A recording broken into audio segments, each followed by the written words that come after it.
have you ever heard about anybody having a Joe Biden derangement syndrome or Barack Obama derangement syndrome? Or is this just something for Donald Trump? Well, certainly I had patients who hated Joe Biden, but it never rose to the point where they would stay up at night obsessing over Joe Biden the way that they do over Trump. Hi, I'm former United States President Bill Clinton.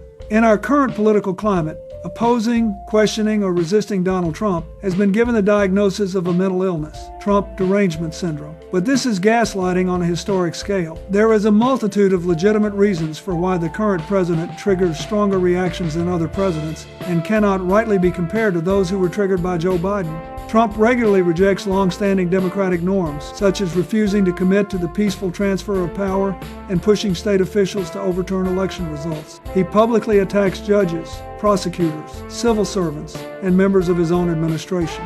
Most other modern presidents, including Joe Biden, operate within expected institutional norms. They criticize policies, not individuals. They accept established guardrails around elections, justice departments, and military. Trump's political identity is heavily tied to his persona, grievances, and personal loyalty. He frames disagreements as personal betrayals and makes frequent public statements that are impulsive, contradictory, or inflammatory. For Biden and typical presidents, public communication is institutional and predictable.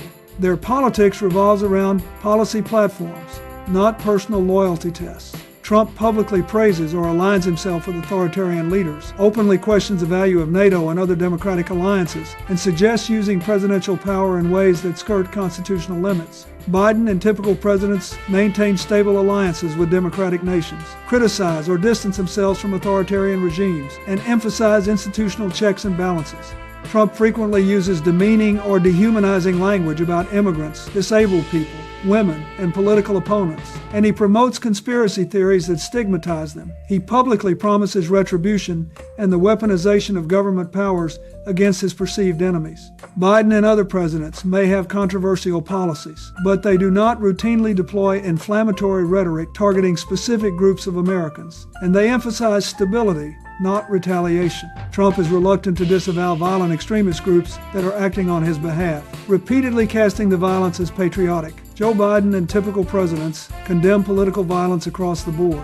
Trump's first administration had record turnover in staff and advisors, likely stemming from his insistence on loyalty over competence. His major policy positions can change based on television segments, social media posts, or personal grievances. His governing style is often described as impulsive and chaotic. The 24/7 media coverage of Trump's scandals and inflammatory statements creates chronic stress for readers and viewers, and social media amplification intensifies emotional responses.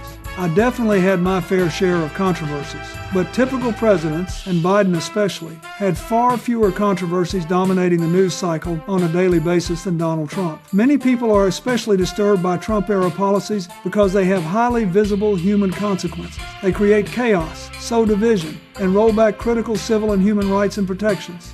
They separate families and undermine public health messaging. Donald Trump's policies create widespread fear or trauma in affected communities, making emotional reactions more intense. To summarize, for many people, Trump's actions feel like threats to democratic stability, rule of law, minority rights, personal safety, and the integrity of elections. Typical partisan differences rarely rise to this level of perceived existential threat, and so that is why people react more intensely to Donald Trump than to a typical president.